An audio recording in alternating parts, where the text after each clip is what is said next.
48. Hear a reading from Matthew 21, 12 through 22. And Jesus entered the temple and drove out all who sold and bought in the temple. And he overturned the tables of the money changers and the seats of those who sold pigeons. He said to them, "It is written, 'My house shall be called a house of prayer,' but you make it a den of robbers." And the blind and the lame came to him in the temple, and he healed them. But when the chief priests and the scribes saw the wonderful things that he did, and the children crying out in the temple, "Hosanna to the Son of David," they were indignant. And they said to him, "Do you hear what these are saying?" And Jesus said to them, "Yes, have you never read, 'Out of the mouth of infants and nursing babies, you have prepared praise'?" And leaving them, he went out of the city to Bethany and lodged there. In the morning, as he was returning to the city, he became hungry, and seeing a fig tree by the wayside, he went to it and found nothing on it but only leaves. And he said to it, "May no fruit ever come from you again." And the fig tree withered at once. When the disciples saw it, they marveled, saying, "How did the fig tree wither at once?" And Jesus answered them, "Truly I say to you, if you have faith and do not doubt, you will not only do what has been done to the fig tree, but even if you say to this mountain, 'Be taken up and thrown into the sea,' it will happen. And whatever you ask in prayer, you will receive if you have faith."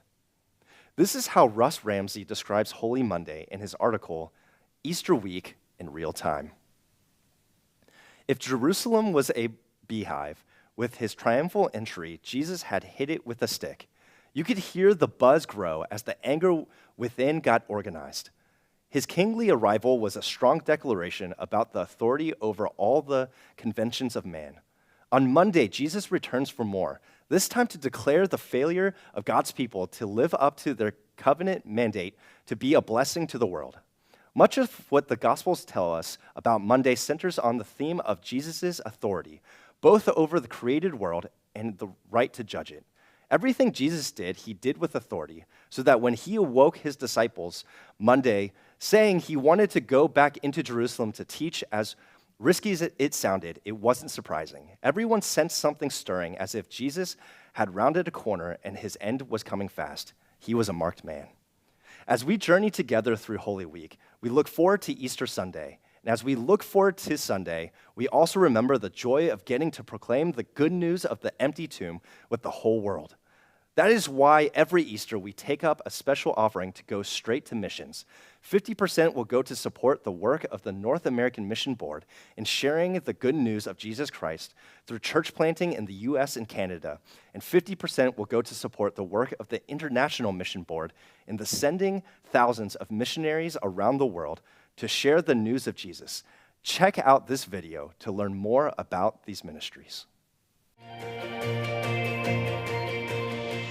When people say keep Portland weird, you can think, oh, people there want nothing to do with God, nothing to do with the gospel. But there are so few evangelicals in the city that that curiosity is like you're this exotic creature. Most people have never met a pastor before. And so you're definitely the minority if you are a Christian. Gresham Bible Church was the first church I planted. We developed lots of deep, meaningful friendships with people in that community, and our kids did as well.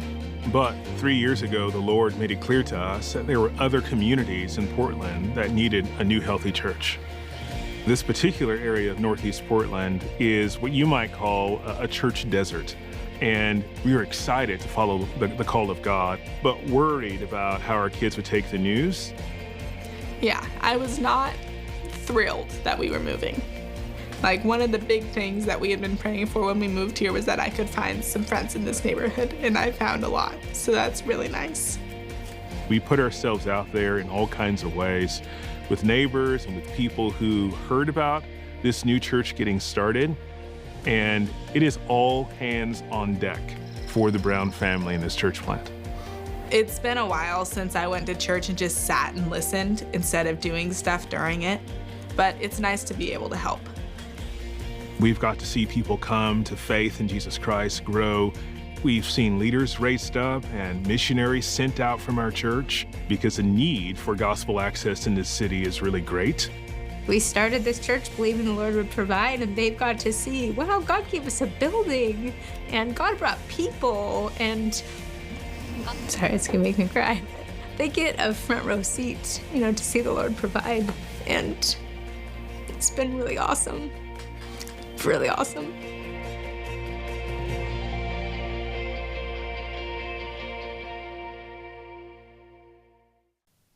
You can give online by going to christfellowshipga.org/give and click on the Easter offering, or you can give in person on Sunday.